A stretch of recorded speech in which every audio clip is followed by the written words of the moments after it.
Hello everyone to the second round of the Tepe Sigeman Co.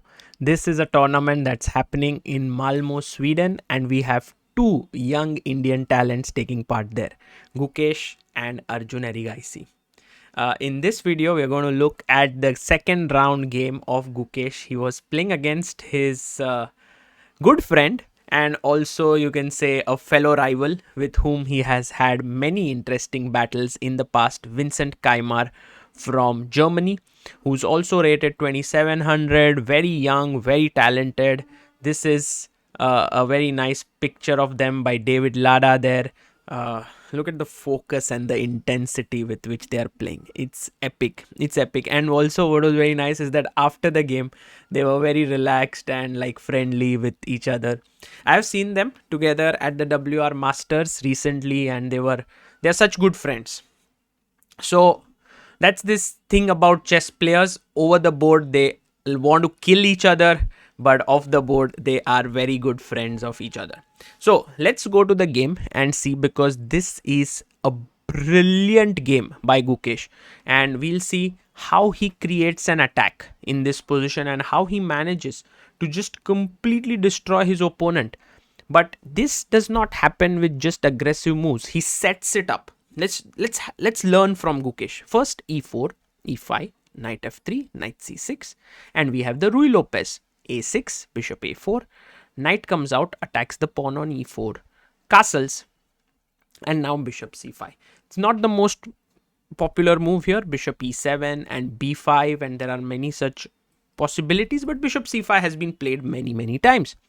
Gukesh goes c3. His plan is to play d4 in the center to hit the bishop. b5. You can pull back your bishop to c2, or you can put it on b3. These are the two possibilities. He puts it on b3. d6, d4 attacks the bishop. Bishop jumps back to b6. And now the bishop comes out on e3, defending the central structure. One thing that you should always remember here is that the pawn on e4 is never really hanging because of, try to think, white to play. Yes, bishop d5. It hits the knight on c6 and the knight on e4, and white is clearly better. So castles was played, and here white played knight bd2, defending the pawn on e4, rook e8, and at this point h3, h6. If we look at the database, there are many games that have happened in this position, and most of them have continued with the move rook e1. What could be more natural than that? I just want to point out once again that e takes d4, c takes d4, knight takes d4, knight takes e4, rook takes e4. Again, bishop d5 is very strong. That is one way to get a winning position. Also, knight g5 is very powerful, with queen f3 coming or queen h5 coming, hitting f7 and h7. So that's the reason why h6 was played first, and then after this Gukesh played queen e2. This is a new idea. Now if you look at any modern level game and a player like Gukesh who is doing really well, you will see that there are certain elements which are very common. One of them is the ability to surprise the opponent early on in the opening with a move that is not a killer move or a killer novelty, but just something that gets him out of his prep.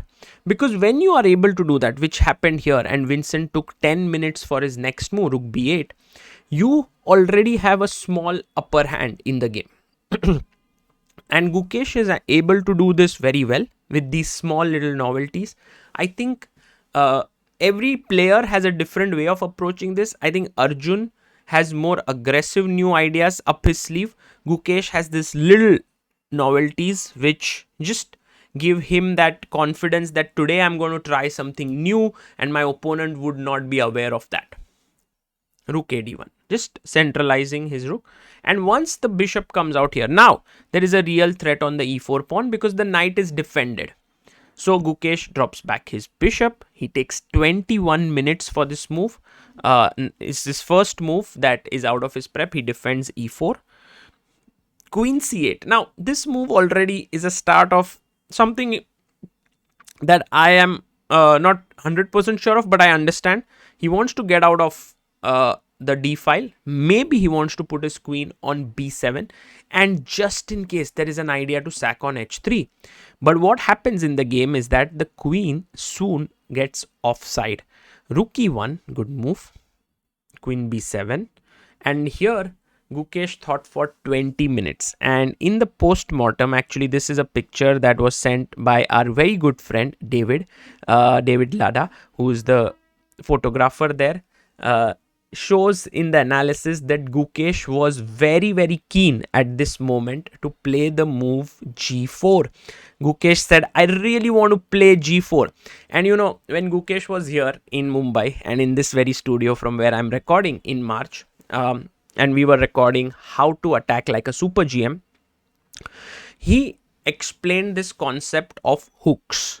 Whenever a pawn is here, you can actually use your pawn to open up lines against it. And g4 is one of Gukesh's favorite attacking moves. And so it required a great deal of restraint from him to actually give up g4 in favor of a3. So it's a brilliant move by Gukesh, by the way, because you know, when you go g4, it's not really opening up the black king just as yet, but black gets counterplay with b4, with his queen opening up here and so on. So that's the reason why Gukesh first goes a3.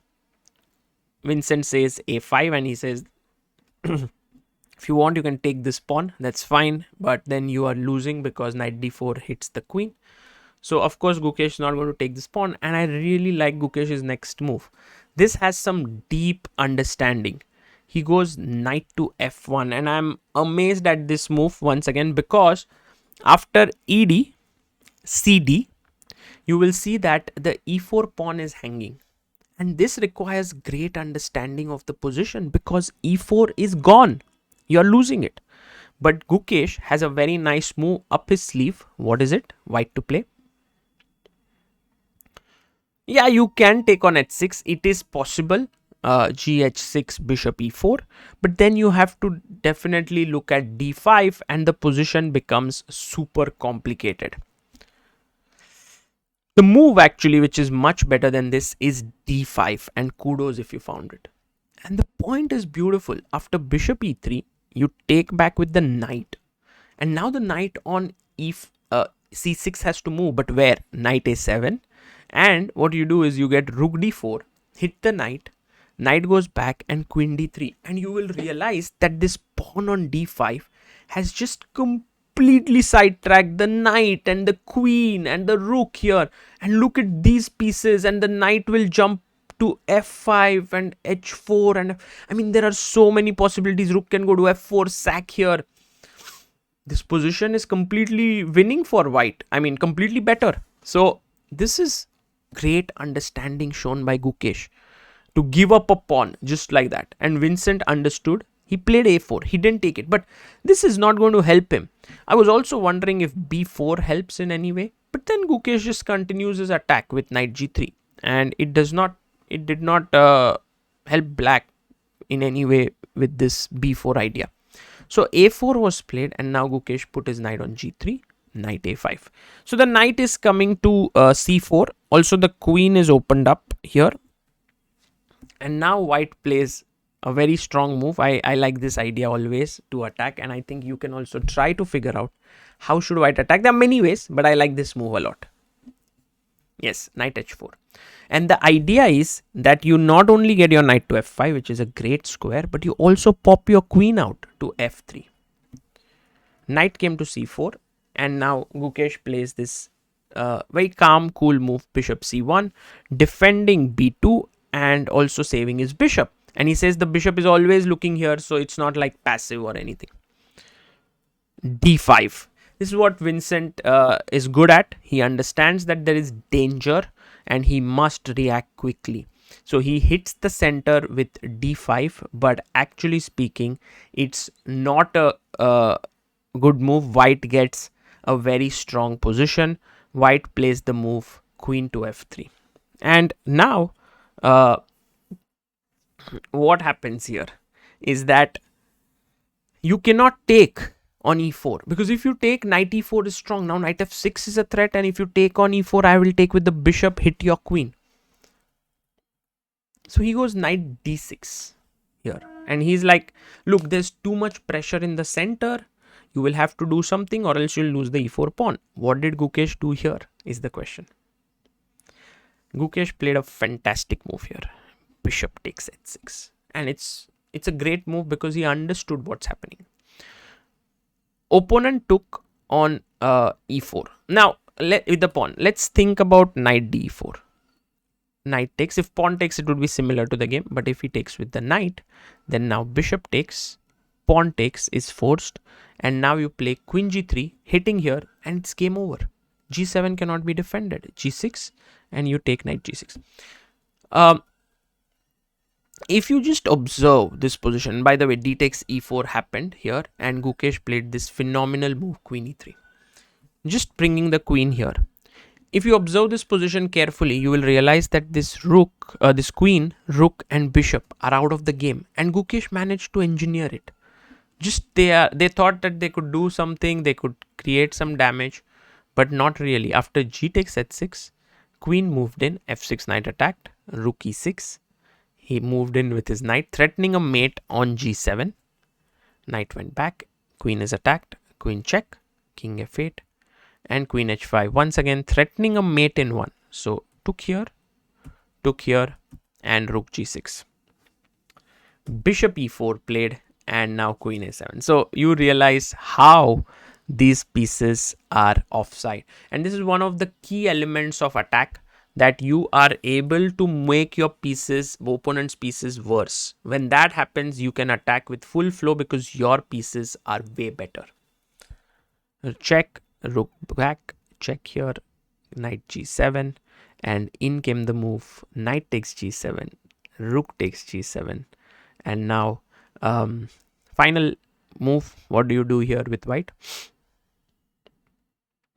Yes, so one idea is to play rook d3, bring the rook to g3, and the same concept with rook e3, bringing it to g3. White is clearly better here. Just this is another attacking motive, which is bring more pieces to the game, to the attack. bg4 was played, and I think the idea was just to close the g file. Of course, it's even if you take the bishop, it's winning, but Gukesh went rook g3, bishop d4, and rook g4, and here Vincent resigned. He's losing the rook, and this was a brilliant game by Gukesh. You know, the quality of play was so high, was so beautiful, and I think it's a lot to learn from how Gukesh is playing here. Let's have a look at a few pictures of him here. Full focus on his game, and yeah, this was during analysis. They were speaking with each other, and I also like the fact how Vincent was not sad after the game. He was pretty good, you know, smiling and so on. And David sent saying Vincent praised Gukesh's move a3, where he just, you know, played on the queen side calmly. It was a very nice move played by by Gukesh, and was praised by his opponent. As of now, Gukesh moving up the ladder.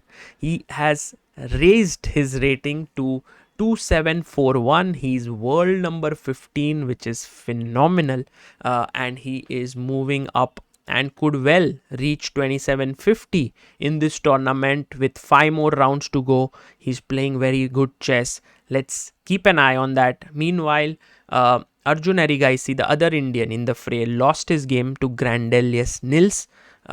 So right now Gukesh is leading the tournament with 2 out of 2. For now, this is Sagar Shah signing off. Bye bye.